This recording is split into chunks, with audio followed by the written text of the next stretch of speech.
ಎನ್ನ ಮನಸಾಕ್ಷಿ ಕೂಡಲ ಸಂಗಮ ದೇವ ಸದಾ ಸ್ಮರಣೀಯರಾದ ಬಸವಾದಿ ಶರಣರನ್ನು ಸ್ಮರಣೆ ಮಾಡಿಕೊಳ್ಳುತ್ತಾ ಬಸವ ಸ್ವರೂಪರಾದ ಪರಮ ಪೂಜ್ಯ ದೊಡ್ಡಪ್ಪಗಳವರ ಪಾದಾರವಿಂದಗಳಲ್ಲಿ ಭಕ್ತಿ ಪುರಸರವಾಗಿ ಕೊಡಮಟ್ಟು ಇವತ್ತಿನ ಮಹಾಂತ ಜೋಳಿಗೆ ಕಾರ್ಯಕ್ರಮದ ದಿವ್ಯ ಸಾನ್ನಿಧ್ಯವನ್ನು ವಹಿಸಿದ ನಮ್ಮ ಪರಮ ಪೂಜ್ಯ ಶ್ರೀಮಣಿಪುರ ವಿರುದ್ಧಾಶಾನಂದ ಮಹಾಸ್ವಾಮೀಜಿಯವರ ಶ್ರೀಚರಣದ ಭಕ್ತಿಯಿಂದ ನೆನೆಸುತ್ತಾ ಕಾರ್ಯಕ್ರಮದ ಅಧ್ಯಕ್ಷತೆಯನ್ನು ವಹಿಸಿದ ಸನ್ಮಾನ್ಯರು ಕ್ರಿಯಾಶೀಲ ಪ್ರಾಂಶುಪಾಲರಾದಂಥ ಪೂಜ್ಯ ಶ್ರೀ ಸುರೇಶ್ ಬಿರಾದಾರ್ ಗುರುಗಳಲ್ಲಿ ಮತ್ತು ಪ್ರಾಸ್ತಾವಿಕ ನುಡಿಯನ್ನು ನುಡಿದಂಥ ನಮ್ಮ ಗವಿಮಠ ಗುರುಗಳಲ್ಲಿ ನಮ್ಮ ಜುಂಜುರವಾಡ್ ಸರಲ್ಲಿ ಮತ್ತು ಪೂಜ್ಯ ನಮ್ಮ ಗುರುಮಾತೆಯರು ಅವರ ನಮ್ಮ ಜಗವಾಣ್ ಜನಗೊಂಡ ತಾಯಿಯವರಲ್ಲಿ ಬಾಬೂಜಿ ತಾಯಿಯವರಲ್ಲಿ ಪೂಜ್ಯ ನಾಯಕ್ ತಾಯಿಯವರಲ್ಲಿ ಮತ್ತು ನಮ್ಮ ಹನುಮಂತ ಗಣಿಯವರು ಮತ್ತು ಪೂಜ್ಯ ಶ್ರೀ ಶೇಖರ್ ಗೌಡರು ಮತ್ತು ನಮ್ಮ ಎಲ್ಲ ಪದಾಧಿಕಾರಿಗಳಲ್ಲಿ ಸೌದಿಯಿಂದ ಬಂದಂಥ ಮಹೇಶ್ ಮಲ್ಲಿಕಾರ್ಜುನ್ ಅವರಲ್ಲಿ ಇಲ್ಲಿ ಬರೆದ ಎಲ್ಲ ಪೂಜ್ಯ ಗುರುಮಾತೆಯರಲ್ಲಿ ಗುರುವೃಂದದವರಲ್ಲಿ ಪೂಜ್ಯ ವಿದ್ಯಾರ್ಥಿಗಳಲ್ಲಿ ಭಕ್ತಿ ಶರಣಾರ್ಥಿಗಳು. ನಾವೆಲ್ಲ ಮಹಾಂತ ಜೋಳಿಗೆ ಎಲ್ಲಿ ಮಾಡ್ತಿದ್ವಿ ಅಂತಂದ್ರೆ ಎಲ್ಲರೂ 50 ವರ್ಷ 60 ವರ್ಷ ದಾಟಿದವ್ರ ಮುಂದೆ ಮಹಾಂತ ಜೋಳಿಗೆ ಮಾಡ್ತಿದ್ವಿ. ಅವರೆಲ್ಲ ಕುಡಿದು ಚಟ ಎಲ್ಲ ಆಗಿ ನೆಲಪಟ್ಟು ಬಿದ್ದಿರ್ತಾರವ, ನಾವು ಕುಡಿಬೇಡ್ರಿ ಅಂತ ಹೇಳಕ್ ಹೋದ್ರೆ ಈಗ ಬಿಡಕ್ ಆಗಂಗಿಲ್ರಿ ಅಂತಾರ. ಅಂತ ಒಂದು ಪರಿಸ್ಥಿತಿ ಬಂದ್ಬಿಟ್ಟೈತೆ. ನಮ್ದು ಹಿಂಗೆ ಹೋಗುದ್ರಿ ಅಂತಾರ. ನಾವು ಇದ್ರಾಗ ಬಂದೇವ್ರಿ, ನಾವು ಇದ್ರಾಗ ಹೋಗ್ಯವ್ರಿ ಅಂತಾರ. ಇದು ಪ್ರಾಕ್ಟಿಕಲ್ ಇದು. ನಾ ಹೇಳೋದೇನು ಬುದ್ಧಿ ನಮಗೆ ಇವತ್ತು ಬಿಡಕ್ ಆಗಂಗಿಲ್ರಿ. ಇದು ಹೆಂಡ್ರ ಮಕ್ಕಳು ಬಿಡ್ತೇವ್ರಿ, ಈ ಚಟ ಬಿಡಕ್ ಆಗಂಗಿಲ್ರಿ. ನಾವು ಇದ್ರಾಗ ಬಂದೇವ್ರಿ, ಇದ್ರಾಗ ಹೋಗ್ಯವ್ರಿ ಅಂತ. ಇದನ್ನ ಅನೇಕ ಮಂದಿ ನಮ್ಮ ಎದುರುಗಡೆನೇ ಹೇಳ್ಯಾರ. ಅದಕ್ಕಾಗಿ ಅನಿಸಿದ್ದು ಏನಂತಂದ್ರೆ, ಈ ಕುಡಿದವರು ಕುಡಿತಕ್ಕಂಥ ವ್ಯಕ್ತಿಗಳನ್ನ ಬಿಡಿಸ್ಲಿಕ್ಕೆ ಏನು ಶಕ್ತಿ ಪ್ರಯೋಗ ಮಾಡ್ತೇವೆ, ಅದಕ್ಕಿಂತಲೂ ಈ ಮಕ್ಕಳು ಕುಡಿತಿರಂಗಿಲ್ಲ. ಆದ್ರೆ ಮುಂದೆ ಇವರು ಚಟ ಮಾಡಬಾರ್ದು ಅನ್ನುವಂಥ ಒಂದು ಪ್ರಿವೆನ್ಷನ್ ಮೆಥಡ್. ಈಗ ಅದು ಇರಾಡಿಕೇಶನ್ ಮೆಥಡ್. ಕುಡಿತಿರ್ತಾರ, ಅವ್ರು ಬಿಡಿಸೋದು, ದಟ್ ಇಸ್ ಇರಾಡಿಕೇಶನ್. ಈಗ ನೀವು ಕುಡಿತಿರಂಗಿಲ್ಲ, ಮುಂದೆ ನೀವು ಕುಡಿಬಾರ್ದು ಅನ್ನೋದಕ್ಕೆ ಇದೊಂದು ಪ್ರಿವೆನ್ಷನ್ ಮೆಥಡ್, ಪ್ರಿವೆನ್ಷನ್. ಅದಕ್ಕಾಗಿ ಈಗ ನೀವು ಯಾರು ವಿದ್ಯಾರ್ಥಿಗಳು ದೇವರಿದ್ದಂಗೆ ಅದ್ರಿ, ಭಾಳ ಚಲೋ ಅದ್ರಿ, ದೇವರಿದ್ದಂಗೆ, ಯಾರಲ್ಲಿ ಚಟ ಇಲ್ಲ ಏನಿಲ್ಲ, ಭಾಳ ಶುದ್ಧವಾಗಿದ್ದೀರಿ. ಆದ್ರೆ ಈ ಸಮಾಜಕ್ಕೆ ಹೋದ ಮೇಲೆ ಮಾತಾಡಬೇಡಿರ್ತಾ ತಮ್ಮ ಒಂದಿಷ್ಟು. ನಾ ಏನಂತೇನೆ, ವಿದ್ಯಾರ್ಥಿಗಳಂದ್ರೆ ಬಿ ರೆಸ್ಪಾನ್ಸಿಬಲ್, ಜವಾಬ್ದಾರಿತವಾಗಿರ್ರಿ. ಜವಾಬ್ದಾರಿ ಅನ್ನೋದು ಮನುಷ್ಯನನ್ನ ದೊಡ್ಡ ವ್ಯಕ್ತಿಯನ್ನಾಗಿ ಮಾಡ್ತೈತಿ. ಯಾವ ಮನುಷ್ಯನಿಗೆ ಜವಾಬ್ದಾರಿ ಇರಂಗಿಲ್ಲಲ್ಲ, ಆ ಮನುಷ್ಯ ಎಷ್ಟು ದೊಡ್ಡ ಶ್ರೀಮಂತನೇ ಆಗಿರಲಿ, ದೊಡ್ಡ ಕುರ್ಚಿ ಮೇಲೇನೆ ಕುಂತಿರಲಿ, ಆ ಮನುಷ್ಯ ದೊಡ್ಡವಾಗಂಗಿಲ್ಲ. ಆದರೆ ಎಷ್ಟೇ ಸಣ್ಣ ವ್ಯಕ್ತಿ ಇರಲಿ, ದುಡ್ಡು ಇರಂಗಿಲ್ಲ, ದ್ರವ್ಯ ಇರಂಗಿಲ್ಲ, ಸ್ಥಾನ ಇರಂಗಿಲ್ಲ, ಇರದೇ ಇದ್ರೆ ಆ ಮನುಷ್ಯ ಜವಾಬ್ದಾರಿಯುತ ವ್ಯಕ್ತಿ ಆಗಿದ್ದಂತಂದ್ರೆ ಆ ಭವಿಷ್ಯದಲ್ಲಿ ಆ ವ್ಯಕ್ತಿನೇ ಬಹಳ ದೊಡ್ಡ ವ್ಯಕ್ತಿ ಆಗ್ತಾನೆ. ಅದಕ್ಕಾಗಿ ಜವಾಬ್ದಾರಿ ಅನ್ನೋದು ಬಹಳ ಮುಖ್ಯ ಐತಿ.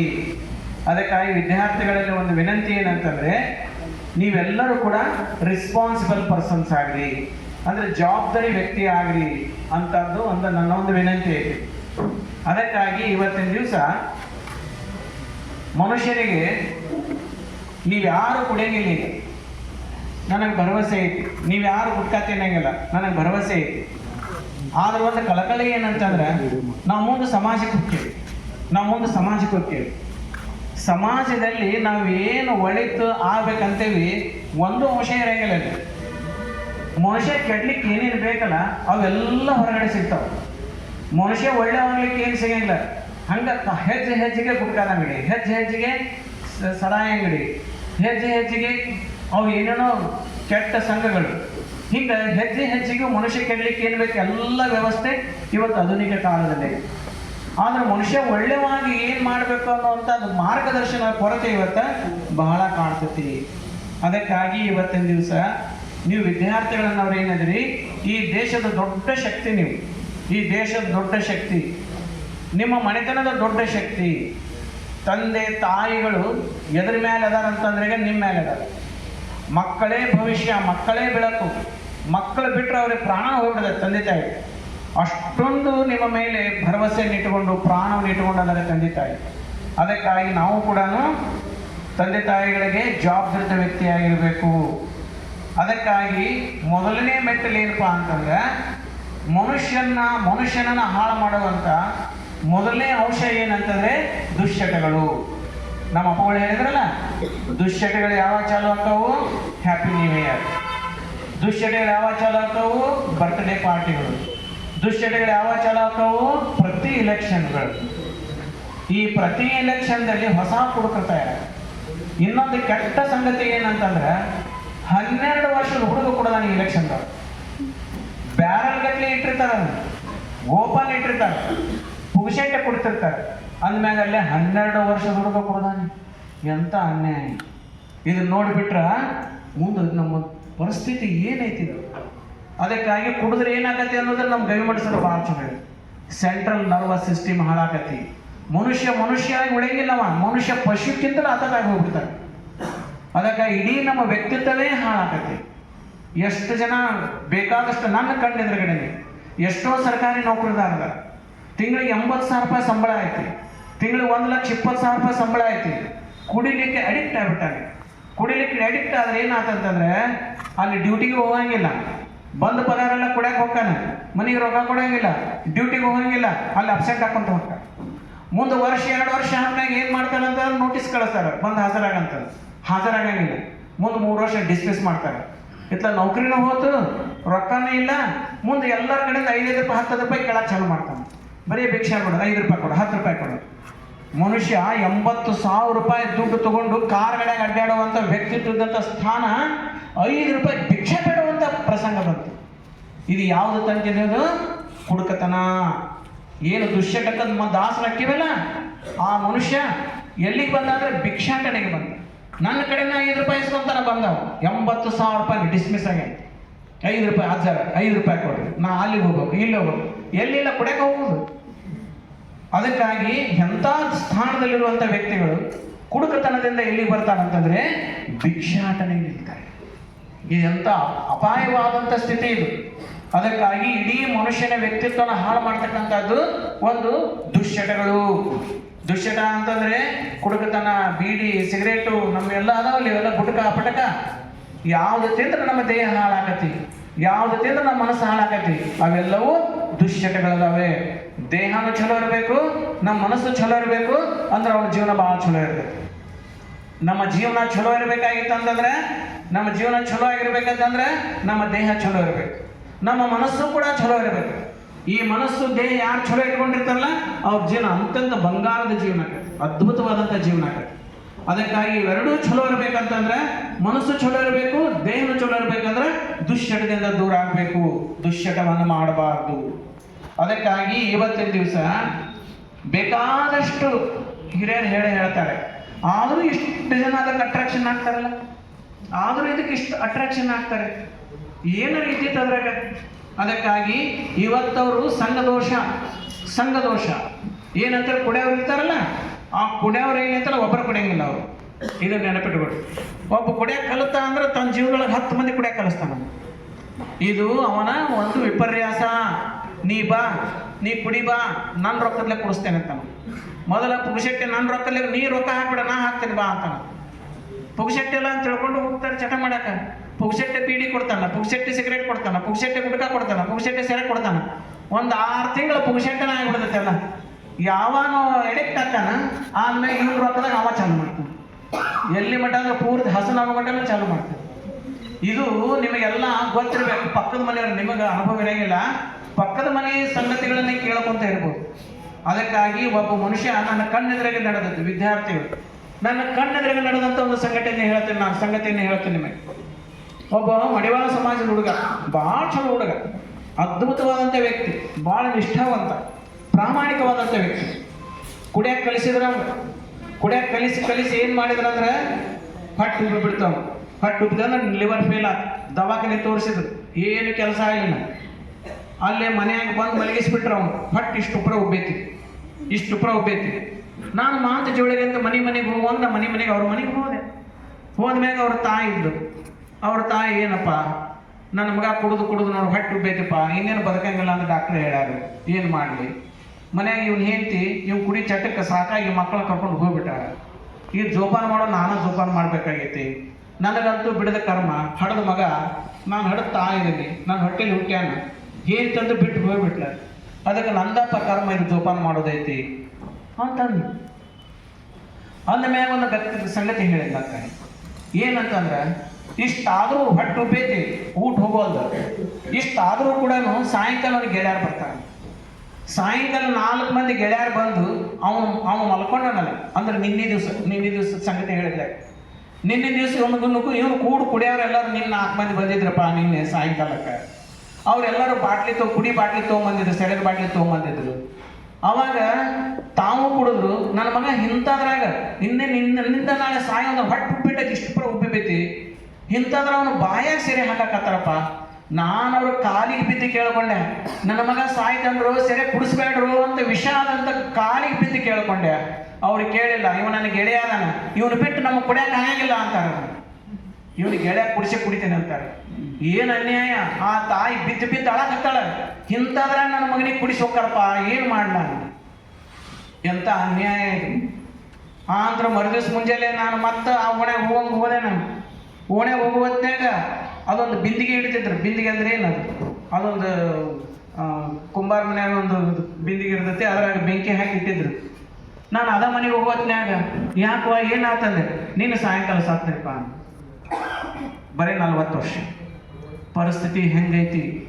ಅದಕ್ಕಾಗಿ ಈ ಪರಿಸ್ಥಿತಿ ಯಾರಿಗೆ ಬರಬಾರ್ದು. ಈ ಪರಿಸ್ಥಿತಿ ಬಂತಂದ್ರೆ ಯಾರು ಮಾತಾಡಿಸ್ತಾರೆ? ಯಾರು ಮಾತಾಡ್ಸಂಗಿಲ್ಲ. ಅವ ಸತ್ ಅಂತ ತಿಳ್ಕೊಡ್ರಿ, 4 ಮಂದಿ ಬಂದ್ರು, ನಾವು ಯಾರು ಬರೀ ಮುನ್ಸಿಪಾಲ್ಟರ್ ಬಂದ್ರು ತೊಗೊಂಡು ಹೋದ್ರು.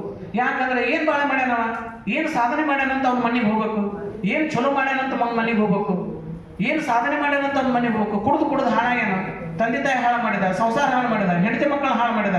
ಅಂಥವ್ರ ಮನೆಗೆ ಏನು ಹೋಗೋದಂದ್ರು? ಯಾರು ಹೋಗ್ಲಿಲ್ಲ. ತಾಯಿ ಒಬ್ಬಕ್ಕೆ ಶವ ಸಂಸ್ಕಾರ ಮಾಡ್ಕೊಂಬಂದ್ರು. ಎಂತ ಅನ್ಯಾಯ ಇದು! ಅದಕ್ಕಾಗಿ ಯಾವಾಗಲೂ ಕೂಡ ನಾವೇನು ಹೇಳ್ಬೇಕಂತಂದ್ರೆ ದುಶ್ಚಟದಿಂದ ಮುಕ್ತರಾಗಬೇಕು. ಇಂಥದ್ರಲ್ಲಿ ಅಂತ ಬರಂಗಿಲ್ಲ. ಎಲ್ಲ ಸಮಾಜದಲ್ಲೂ ಕುಡುಕ್ತನ ಐತಿ. ಎಲ್ಲ ದೊಡ್ಡ ಸಮಾಜ, ಸಣ್ಣ ಸಮಾಜ, ಮೇಲ್ವರ್ಗದವರು, ಕೆಳವರ್ಗದವರು, ಇದಕ್ಕೆ ಕುಡುಕ್ತನಕ್ಕೆ ಜಾತಿನೇ ಇಲ್ಲಿದೆ. ಮೇಲ್ವರ್ಗದವರು ಕುಡಿತಾರೆ, ಕೆಳವರ್ಗದವರು ಕುಡಿತಾರೆ, ಎಲ್ಲರೂ ಕುಡಿತಾರೆ ಅಷ್ಟರು. ಅದಕ್ಕಾಗಿ ಇದಕ್ಕೆ ಜಾತಿ ಅನ್ನೋದಿಲ್ಲ, ಸಮಾಜ ಅನ್ನೋದಿಲ್ಲ, ಎಲ್ಲರಲ್ಲಿ ಆವರಿಸ್ಕೊಂಡ್ಬಿಟ್ಟೈತಿ. ಅದಕ್ಕಾಗಿ ಇದಕ್ಕೆ ಶುದ್ಧೀಕರಣ ಆಗಬೇಕು. ಇದಕ್ಕೆ ಶುದ್ಧೀಕರಣ ಆಗ್ಬೇಕಾತಂದ್ರೆ ನನ್ನೊಬ್ಬರಿಂದ ಆಗಂಗಿಲ್ಲ ಇದು. ಯಾಕಂತಂದ್ರೆ ನಾ ಎಷ್ಟಂತ ಮಾಡ್ಬೋದು, ಏಟಂತ ಮಾಡಕ್ಕಾಗತ್ತೆ. ಅದಕ್ಕೆ ಎಲ್ಲ ಶುದ್ಧೀಕರಣ ಮಾಡ್ತಕ್ಕಂಥ ಶಕ್ತಿ ಯಾರಿಗೈತಿ ಅಂದ್ರೆ ಈ ಯುವ ಸಮೂಹಕ್ಕೈತಿ, ನಿಮಗೆಲ್ಲ. ನಿಮ್ಮೊಂದು ಘಟನೆಯನ್ನು ಹೇಳ್ತೇನೆ. ನಮ್ಮ ದೇಶದ ಮೇಲೆ ನಮ್ಮ ಬಹಳ ಭಕ್ತಿ ಐತಿ. ನಮ್ಮ ದೇಶಕ್ಕೆ ಅಪಾಯ ಬಂದಾಗ ನಾವು ಪ್ರಾಣವನ್ನು ಕೊಡಕ್ಕೆ ತಯಾರಾಕೇವೆ. ನಮ್ಮ ದೇಶಕ್ಕಾಗಿ ನಮ್ಮದೇನೊಂದು ಪ್ರಾಣ ಐತಲ್ಲ, ಆ ಪ್ರಾಣವನ್ನೇ ಅರ್ಪಣೆ ಮಾಡ್ತೇವೆ ಭಾರತ ಮಾತೆಗೆ.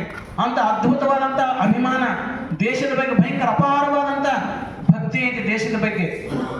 ಆದ್ರೆ ನಾವೆಲ್ಲರೂ ಕುಡುಕರಾದಿವಿ ಅಂತಂದ್ರೆ ನಮ್ಮ CNS ಸೆಂಟ್ರಲ್ ನರ್ವಸ್ ಸಿಸ್ಟಮ್ ಎಲ್ಲ ಹಾಳಾಗ್ಬಿಡತೈತಿ. ನಮ್ಮ ದೇಶವನ್ನು ಯಾರು ಕಬಳಿಸ್ಕೊಂಡು ಹೋಗ್ತಾರ ಅಂದ್ರೆ ಪ್ರಜ್ಞೆ ನಮಗೆ ಕುಡುಕರಾದಿವಿ ಅಂತಂದ್ರೆ. ಇಂಥ ಕುಡುಕತನದಲ್ಲೇ ನಮ್ಮ ಮಿಲಿಟರಿಯಲ್ಲಿ ಕುಡಿತಾರೆ ಸಾಹೇಬರುಗಳು. ಅವರು ಕುಡುಕತನ ಕುಡುಕ ಸಂದರ್ಭದಲ್ಲೇ ನಮ್ಮ ಮಿಲಿಟರಿ ರಹಸ್ಯವನ್ನ ಕದ್ಕೊಂಡು ಹೋಗ್ಯಾರ.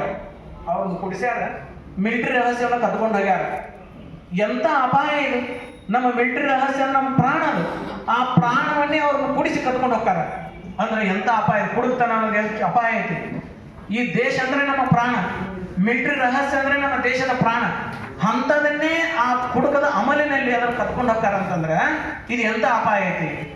ಇದನ್ನ ನಾವು ತ್ಯಾಗ ಮಾಡಬೇಕು, ವೆಲ್ಕಮ್ ಮಾಡ್ಕೋಬೇಕು. Left to you. ನಮ್ಮ ಮನೆ ಸಂಸಾರ ಹಾಳಾಗತಿ, ನಮ್ಮ ಜೀವನ ಹಾಳಾಗತ್ತೆ, ನಮ್ಮ ದೇಹ ಹಾಳಾಗತ್ತೆ, ನಮ್ಮ ಮನಸ್ಸು ಹಾಳಾಗತ್ತೆ. ಒಬ್ಬ ಕೇಳಿದಂತ, ಯಾಕಪ್ಪ ಏನಾಗೈತಿ ನಿನಗ ಅಂತ ಕೇಳಿದಂತ. ನೆಗಡಿ ಕೆಮ್ಮು ಬಂದತಿ ಮಾರಾಯ, 4 ದಿವಸ ಆತು ನೆಗಡಿ ಕೆಮ್ಮು ಬಂದ್ಬಿಟ್ಟತಿ, ಅದಕ್ಕಾಗಿ ಹೋಗಲ್ದು ದವಾಖಾನೆ ಹೊಟ್ಟೆನಂತ. ಮಾರಾಯ ಅದಕ್ಕೇನ್ ಮಾಡ್ತಿ? ನೆಗಡಿ ಕೆಮ್ಮು ಜ್ವರ ಬಂದತ್ತೆ ಅಂದ್ರೆ, ಜ್ವರ ನೆಗಡಿ ಕೆಮ್ಮು ಬಂದತ್ತೆ ಅಂತಂದ್ರೆ 1 ಬಾಟ್ಲಿ ಸೆರೆ ಕುಡಿ ಹೋಗತ್ತಂದಂತ. ಮಾರಾಯ ಅದಕ್ಕೆಲ್ಲ ಹೋಗತ್ತೇವೆ, ಹೆಚ್ಚಾಗತ್ತೆ, ಮತ್ತೆ ಸಡದ್ ಹಾಕೇನಂತ. ಅಲ್ಲೋ, ನಂದು 100 ಎಕರೆ ಹೊಲ ಇತ್ತು, ಅದ ಹೋಗೈತಿ. ನನ್ನ ಹೆಂಡ್ರು ಮಕ್ಕಳು ಇದ್ರು, ಅವರ ಸತ್ತು ಬಿಟ್ಟಾರ. ನಾನು ದೊಡ್ಡ ಜಗದಾಗಿದ್ದೆ, ಅದು ಸ್ಥಾನನೂ ಹೋಗೈತಿ, ಎಲ್ಲ ಹೋಗೈತಿ ನೋಡ, ಮತ್ತೆ ಇದು ಕೆಮ್ಮ ಹೋಗಂಗಿಲ್ಲ ನಾನು. ಇಂಥ ಫಿಲಾಸಫರ್ಸ್ ಅದಾರ. ಅದಕ್ಕಾಗಿ ಅವ್ರು ಎಷ್ಟು ತತ್ವಜ್ಞಾನ ಹೇಳ್ತಾರೆ ಓದತ್ತೇನ, ಕುಡಿತಾನೆ. ಆ ತತ್ವಜ್ಞಾನ ಕೇಳ್ಬೇಕು ನೀವು. ಏನಪ್ಪ ಕುಡಿಲಾರ್ದೇನೆ ಸತ್ಯ ಇಲ್ಲ ನಾವು, ಕುಡಿಯಂಗಿಲ್ಲ. ಎಷ್ಟು ಮಂದಿ ಕುಡಿಯಂಗಿಲ್ಲ, ಅವ್ರು ಯಾರು ಸತ್ಯ ಇಲ್ಲ ನಾವು, ಹಂಗೆ ಶಾಶ್ವತ ಉಳಿದಾರ ನಾವು. ಹಂಗೆ ನಾವು ಕುಡಿತೀವಿ, ನಾವು ಸಾಯ್ತೇವೆ. ಹುಟ್ಟಿದ್ದಕ್ಕೆ ಸಾಯಂಗ ಅಂತ ಹೇಳ್ತಾರೆ ಅವ್ರು. ಎಂಥ ತತ್ವಜ್ಞಾನ, ಯಾಕೆ ಹುಟ್ಟೇವಿ, ಸಾಯ್ ಹುಟ್ಟೇವಿ ಅಂತಾರೆ. ಮತ್ತೆ ಇಷ್ಟೆಲ್ಲ ವಾಕ್ಯದಕ್ಕೈತಿ, ಚಟ ಮಾಡಕೈತಿ ಅಂತಾರೆ. ಏನು ಇಡಕೈತಿವಿ, ಇದು ಚಟ ಮಾಡಕೈತಿ ಅಂತಾರೆ. ಅವ್ರು ತತ್ವಜ್ಞಾನ ಕೇಳ್ಬಿಟ್ರೆ ಮೂಕ ಆಗ್ಬಿಡ್ಬೇಕು ನಾವು, ಅಂತ ತತ್ವಜ್ಞಾನ ಹೇಳ್ತಾರೆ ಅವರು. ಅದಕ್ಕಾಗಿ ಇವತ್ತಿನ ದಿವಸ ಆ ತತ್ವಜ್ಞಾನಕ್ಕೆ ನಾವು ಕಿವಿ ಕೊಡಬಾರ್ದು. ಆ ತತ್ವಜ್ಞಾನಕ್ಕೆ ನಾವೇನು ಮಾಡಬಾರ್ದು, ಕಿವಿ ಕೊಡಬಾರ್ದು. ಅದಕ್ಕಾಗಿ ನಾವು ಬಂದದ್ದು ಸಾಯಕಲ್ಲ, ಹುಟ್ಟಿದ್ದು ಸಾಯಕಲ್ಲ, ಸಾಧನೆ ಮಾಡ್ಲಿಕ್ಕೆ ಬಂದೇವಿ. ನಮ್ಮ ಮನೆತನಕ್ಕೆ ಸಾಧನೆ ಮಾಡಬೇಕು. ನಮ್ಮ ತಂದೆ ತಾಯಿ ಬಡತನದಲ್ಲಿ ಇರ್ತಾರೆ, ಅವರೆದುರುಗಡೆ ನಾವು ದೊಡ್ಡ ಸಾಹೇಬ್ರೆ ಕಾರ್ಗಡಿ ತಗೊಂಡು ಅಡ್ಡಾಡಿದ್ರೆ ತಂದೆ ಎಷ್ಟು ಸಂತೋಷ ಅನಿಸ್ತು. ಆ ತಂದೆ ತಾಯಿನ ಕಾರ್ಗಡೆ ಕರ್ಕೊಂಡು ಅಡ್ಡಾಡಿದ್ರೆ ಎಷ್ಟು ಸಂತೋಷ ಅನಿಸ್ತು. ಬಹಳ ಕಷ್ಟಪಟ್ಟು ಸಾಲಿ ಕಲಿಸಿ, ಒಪ್ಪತ್ತು ಉಪವಾಸ ಇಟ್ಟು ಸಾಲಿ ಕಲಿಸಿರ್ತಾರೆ. ಅವರಿಗೆಲ್ಲ ತಂದೆ ತಾಯಿನ ಕಾರ್ಗಡೆ ಕರ್ಕೊಂಡು ಅಡ್ಡಾಡಿದ್ರೆ ಎಷ್ಟು ಆನಂದ ಆಗ್ಬಾರ್ದು. ಆ ನಂತರದಲ್ಲಿ ನೀವೆಷ್ಟು ಕಷ್ಟಪಟ್ಟಿರ್ತೀವಿ, ಒಂದು ನೋಟ್ಬುಕ್ ತಗೊಳ್ಳೋಂಥ ಶಕ್ತಿ ಇರೋಂಗಿಲ್ಲ, ಅಂತ ನಿಮ್ಮಲ್ಲಿ ಲಕ್ಷಗಟ್ಟಲೆ ಸಂಬಳ ಆದರೆ ನಿಮಗೆ ಎಷ್ಟು ಆನಂದ ಆಗತ್ತೆ. ಹಿಂಗಂದು ಏನಾದ್ರು ಒಂದು ಸಾಧನೆ ಮಾಡಬೇಕು. ಇದಕ್ಕೆ ಭೌತಿಕವಾದಂಥ ಸಾಧನೆ ಅಂತಾರೆ, ಆಧ್ಯಾತ್ಮಿಕ ಸಾಧನೆಯನ್ನು ಮಾಡಬೇಕು. ಅಂತರಂಗದಲ್ಲಿ ಧ್ಯಾನ ಮಾಡಬೇಕು, ಪರೋಪಕಾರ ಮಾಡಬೇಕು, ದಾಸೋಹ ಮಾಡಬೇಕು. ಇದು ಆಧ್ಯಾತ್ಮಿಕ ಸಾಧನೆ. ಇದಕ್ಕಾಗಿ ಎರಡನ್ನೂ ಸಾಧನೆ ಮಾಡಕ್ಕೆ ನಾವು ಬಂದೇವಲ್ಲ ಹೊರತಾಗಿ ಸಾಯಕ್ಕೆ ಬಂದವರಲ್ಲ. ಅದಕ್ಕಾಗಿ ಆ ನಿಟ್ಟಿನಲ್ಲಿ ನಮ್ಮ ದೊಡ್ಡ ಅಜ್ಜರು ಮಹಾಂತ ಜೋಳಿಗೆ ಹರಿಕಾರರು, ಅವ್ರು ಈ ಮಹಾಂತ ಜೋಳಿಗೆನ ಸ್ಟಾರ್ಟ್ ಮಾಡಿದ್ರು. ಈ ಮಹಾಂತ ಜೋಳಿಗೆನ ಸ್ಟಾರ್ಟ್ ಮಾಡ್ಲಿಕ್ಕೆ ಏನು ಕಾರಣ ಅಂತಂದ್ರೆ, ಅದೊಂದು ಘಟನೆ ನಡೀತು ಅವ್ರ ಜೀವನದೊಳಗೆ. ಅಲ್ಲೇ ಹುಣಗುಂದ ಪಟ್ಟಣದಲ್ಲಿ ಒಂದು ಮನೆಗೆ ಹೋಗಿದ್ರು, ಪಾದಪೂಜೆಗೆ ಹೋಗಿದ್ರು. ಪಾದಪೂಜೆ ಆದಮೇಲೆ ಅವ್ರಿಗೆ ಕಾಣಿಕೆ ಕೊಡಕ್ಕೆ ಬಂದರು. ಅದರ ಮನೆಯಲ್ಲಿ ಸುಮಾರು 35 ವರ್ಷದ ತಾಯಿ ಬಿಕ್ಕಿ ಅಳ್ತಿದ್ಲಾಗ. ಅದಕ್ಕೆ ಯಾಕೆ ಅಳ್ತಾಳೆ ಈ ತಾಯಿ ಅಂತ ಕೇಳಿದ್ರು. ಈಗ ಒಂದು 5 ದಿವಸದಿಂದ ಅವ್ರ ಗಂಡ ತೀರ್ಕೊಂಡ್ರಿ ಅಂದ್ರೆ, ಅವ್ನ ಗಂಡಗೆ 40 ವರ್ಷ. ಯಾಕೆ ತೀರ್ಕೊಂಡಾನ ಅಂದ್ರೆ, ಅವ್ನು ಭಾಳ ಕುಡಿತಿದ್ರಿ, ಲಿವರ್ ಫೇಲ್ ಆಗಿ ತೀರ್ಕೊಂಡ. ಮತ್ತು ಆ ಮಕ್ಕಳು 2 ಮಕ್ಕಳಿದ್ರು, 11 ವರ್ಷ 12 ವರ್ಷ 13 ವರ್ಷದ ಮಕ್ಕಳಿದ್ರು. ಅವು ಎಲ್ಲ ದುಃಖಿ ಸೆಳ್ತಿದ್ರು. ಅವ ದುಡಿತಕ್ಕಂಥ ಮಗ, ಒಬ್ಬನೇ ಮಗ, ತಂದೆ ತಾಯಿ ಮುಪ್ಪಿನ ತಂದೆ ತಾಯಿ, ವಿಧವೆ ಸೊಸೆ, ಇದೆಲ್ಲ ನೋಡಿ ಮನೆಯಲ್ಲಿ ಏನೈತಲ್ಲ ನೀರ ಮೌನವ, ಸ್ಮಶಾನ ಮೌನವ, ಯಾರಿಗೆ ಸುಖನೇ ಇಲ್ಲ. ಇಷ್ಟೆಲ್ಲ ಆಗ್ಲಿಕ್ಕೆ ಏನು ಕಾರಣ ಆಗೈತಿ ಅಂತಂದ್ರೆ, ಆ ಕುಡುಕತನವೇ ಈ ಮನೆತನಕ್ಕೆ ದುಃಖಕ್ಕೆ ಕಾರಣ ಅಂತ ಕಂಡುಹಿಡಿದ್ರು ಅಜ್ಜವರು. ಅದಕ್ಕಾಗಿ ಅದು ಭಕ್ತರ ಮನೆಯಲ್ಲಿ, ಈ ಭಕ್ತರ ಮನೆಯಲ್ಲಿ ದುಃಖ ಆವರಿಸೈತೆ ಅಂತಂದ್ರೆ ಇದಕ್ಕೆ ಕಾರಣ ಏನಂತಂದ್ರೆ ಕುಡುಕತನವೇ ಕಾರಣ, ದುರಭ್ಯಾಸವೇ ಕಾರಣ. ಅದಕ್ಕಾಗಿ ಇವ್ರ ಮನೆಯನ್ನ ಕಾಣಿಕೆ ತಗೊಂಡೋದ್ರೆ ಇವ್ರ ಮನೆ ಸಂತೋಷನೇ ಇಲ್ಲ. ಇವ್ರ ಮನೆಯಾಗ ಇಲ್ಲಿ ಕಾಣಿಕೆ ತಗೊಂಡೋಗಿ ಏನು ಮಾಡ್ಲಾನು. ಅದಕ್ಕಾಗಿ ಅವರು ಆ ಕಾಣಿಕೆಯನ್ನು ಅಲ್ಲೇ ಬಿಟ್ಟು ಅವ್ರ ಕಣ್ಣಲ್ಲಿ 2 ಕಣ್ಣೀರು ಬಂತು, ದೊಡ್ಡದರ ಕಣ್ಣಲ್ಲಿ ಕಣ್ಣೀರು ಬಂತು. ಇದಕ್ಕೆ ಏನಾದರೂ ನಾನು ಒಬ್ಬ ಸ್ವಾಮಿ ಇದ್ದೀನಿ, ನನ್ನ ಭಕ್ತರಾದವರು ಈ ನಮ್ಮನೆ ದುಃಖದಾಗಿತ್ತಂದ್ರೆ ನನಗೇನು ಯಶಸ್ವಿ ಆಗತ್ತೆ. ನನ್ನ ಭಕ್ತರು ಆರೋಗ್ಯವಾಗಿರ್ಬೇಕು, ಸಂತೋಷವಾಗಿರ್ಬೇಕು, ಯಾವತ್ತೂ ಪ್ರಗತಿ ಪಥದಲ್ಲಿ ನಡೀತಿರ್ಬೇಕು ಅವರು, ಅಂದ್ರೆ ನನಗೊಂದು ಗೌರವ ಸಿಗ್ತೈತಿ. ನನ್ನ ಭಕ್ತರೆಲ್ಲ ಕುಡಿದು ಕಡರ ದಂಡಿನ ಬಿದ್ದರೆ ನನಗೇನು ಗೌರವ ಸಿಗ್ತೈತಿ. ಅದಕ್ಕಾಗಿ ಒಂದು ಅವರು ಪ್ರತಿಜ್ಞೆ ಮಾಡಿ, ಇನ್ನು ನಾನು ಎಂದೂ ಭಕ್ತರ ಮನೆಯಲ್ಲಿ ದುಡ್ಡು ಕೇಳಬಾರದು, ಧನ ಕೇಳಬಾರದು, ಕಾಳ ಕೇಳಬಾರದು. ಇನ್ನೇನಾದ್ರೂ ಕೇಳಿದ್ರು ಮನೆ ಹಾಳು ಮಾಡತಕ್ಕಂಥ ದುಶ್ಚಟಗಳನ್ನೇ ಕೇಳಬೇಕು ನಾ ಅಂತ ತಿಳ್ಕೊಂಡು ಪ್ರತಿಜ್ಞೆ ಮಾಡ್ತಾರೆ. 4 ದಿವಸ ಚಿಂತನೆ ಮಾಡ್ತಾರೆ. ಮಾಡಿ ಅದಕ್ಕೆ ಜೋಳಿಗೆ ಅಂತ ಹೆಸರಿಡಿದು ಮಹಾಂತ ಜೋಳಿಗೆ ಅಂತ ಹೆಸರಿಡ್ತಾರೆ. ಯಾವ ಮನೆಯಲ್ಲಿ ಹುಣಗುಂದದಲ್ಲಿ ಯಾವ ಓಣಿಯಲ್ಲಿ ಆ ತಾಯಿ ಮನೆಗೆ ಹೋಗಿ ಅವತ್ತು ಪಾದಪೂಜೆ ಮಾಡ್ಕೊಂಡಿದ್ರು, ಅದೇ ಓಣಿಯಿಂದ ಭಿಕ್ಷಾಟನೆ ಚಾಲು ಮಾಡ್ತಾರೆ. ಒಂದು ವಾರದಲ್ಲಿ ಇಡೀ ಹುಣಗುಂದ ಪಟ್ಟಣ ಅಂತ ಹೇಳ್ತಾರೆ, ಸುಮಾರು 1000 ಜನ ದುಶ್ಚಟ ಬಿಡ್ತಾರೆ. ಅವತ್ತಿನಿಂದ ಶುರುವಾದಂಥ ಅಭಿಯಾನ ಅವರ ಜೀವನದ ಕೊನೆ ಉಸಿರುವರೆಗೂ ಅಭಿಯಾನವನ್ನು ಅವರು ಅದನ್ನು ಮುಗಿಸಿದ್ರು ಅವರು. ಅದಕ್ಕಾಗಿ ಅವರ ಕಾಲದಲ್ಲಿ ಲಕ್ಷಾಂತರ ಜನ ದುಶ್ಚಟಗಳನ್ನು ಬಿಟ್ಟರು. ಆ ದೊಡ್ಡ ಅಭಿಯಾನವನ್ನೇ ಮಾಡಿದರು. ಸುಮಾರು 48 ವರ್ಷಗಳವರೆಗೆ ಅಭಿಯಾನವನ್ನು ಮಾಡಿದರು.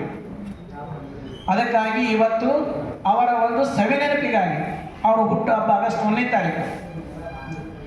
ಅದಕ್ಕಾಗಿ ಅವ್ರು ಲೀವ್ದೊಳಗೆ ಆದ್ಮೇಲೆ ಈ ಮಹಾಂತ ಜೋಳಿಗೆ ಹೋತನ್ನುವಂಗಿಲ್ಲ, ವ್ಯಸನ ಮುಕ್ತ ದಿನಾಚರಣೆ ಆಚರಿಸುವುದರ ಮೂಲಕವಾಗಿ ಆ ಮಹಾಂತ ಜೋಳಿಗೆ ಮತ್ತೆ ಶುರುವಾಗೈತಿ.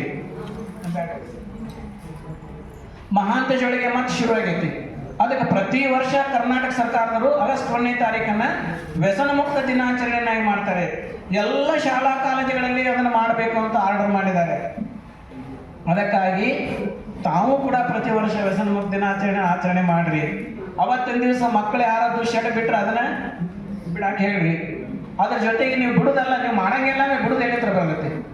ಆದ್ರೆ ಒಂದನ್ನ ತಮ್ಮಲ್ಲಿ ವಿನಂತಿ ಮಾಡ್ಕೊಳ್ಳೋದೇನಂತಂದ್ರೆ, ಅವರು ದುಶ್ಚಟ ಮಾಡ್ತಕ್ಕಂಥ ವ್ಯಕ್ತಿಗಳೇನದಲ್ಲ, ಗುಟ್ಕ ಹಾಕ್ತಿರ್ತಾನಲ್ಲ, ತನ್ನ ಜೀವನದೊಳಗೆ 10 ಮಂದಿಗಾದ್ರೂ ಗುಟ್ಕ ಹಾಕಿ ಕಲಿಸ್ತಾನ ಹುಡುಗ.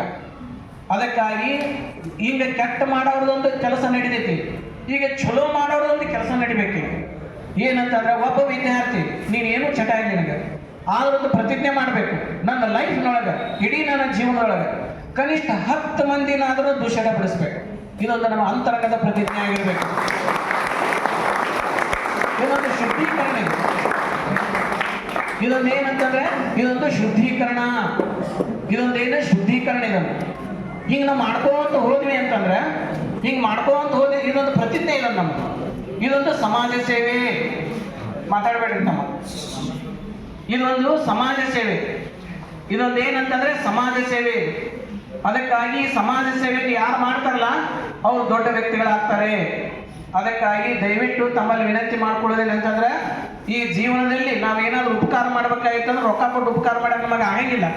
ಕೊನೆಗೆ ದುಶ್ಚಟ ಮಾಡುವಂಥ ವ್ಯಕ್ತಿಗಳ ಮನವೊಲಿಸಿ, ನಮ್ಮ ನಮ್ಮ ನಮ್ಮ ಸ್ನೇಹಿತರೇ ಇರ್ತಾರೆ, ನಮ್ಮ ಸಹಪಾಠಿಗಳೇ ಇರ್ತಾರೆ, ಅವ್ರಿಗೆ ತಿಳುವಳಿಕೆ ಹೇಳಿ ಅದನ್ನು ದುಶ್ಚಟವನ್ನು ನಿಲ್ಲಿಸ್ಬಿಟ್ಟಿವೆ ಅಂತಂದ್ರೆ ನಿಮ್ಮಂಥ ಪುಣ್ಯವಂತರ ಯಾರಿಲ್ಲ. ಆ ದೇವರ ಅನುಗ್ರಹ ನಿಮ್ಮ ಮೇಲೆ ಆಗತಿ. ಅದಕ್ಕಾಗಿ ಪುಣ್ಯವನ್ನೇ ಮಾಡು, ಅದಕ್ಕೆ ಶಾಂತರಳು ಒಡನಾಡು, ದುರಿತ ಕರ್ಮವನ್ನೇ ವಲ್ಲದಿರು ಅಂತ ಹೇಳ್ತಾರೆ ಮಹಾತ್ಮರು. ಅದಕ್ಕಾಗಿ ಇವತ್ತಿನ ದಿವಸ ತಾವು ಕೂಡ ತಾವು ಯಾರು ಮಾಡಂಗಿಲ್ಲ, ಭರವಸೆ ಐತಿ, ಆದರೆ ಮಾಡ್ತಕ್ಕಂಥವ್ರು ನಿಮ್ಮ ಕಣ್ಣೆದುರಿಗೆ ಬೀಳ್ತಿರ್ತಾರೆ. ಅಂಥವ್ರು ನೋಡಿ ಕಂಡು ಅವ್ರಿಗೊಂದು ಅಣ್ಣ ತಮ್ಮ ಅಂತ ಹೇಳಿ ಆ ದುಶ್ಚಟ ಬಿಡಿಸುವಂಥ ಒಂದು ಪ್ರಯತ್ನ ತಾವೆಲ್ಲ ಮಾಡಬೇಕು ಅಂತ ನನಗೆ ಅನಿಸ್ತೈತಿ. ಅದಕ್ಕಾಗಿ ಇವತ್ತಿನ ದಿವಸ ತಮಗೆಲ್ಲ ಒಂದು 5 ನಿಮಿಷ ಎದ್ದು ನಿಂದ್ರಿ, ನಿಮಗೊಂದು ಪ್ರತಿಜ್ಞೆಯನ್ನು ಮಾಡಿಸ್ತೀನಿ.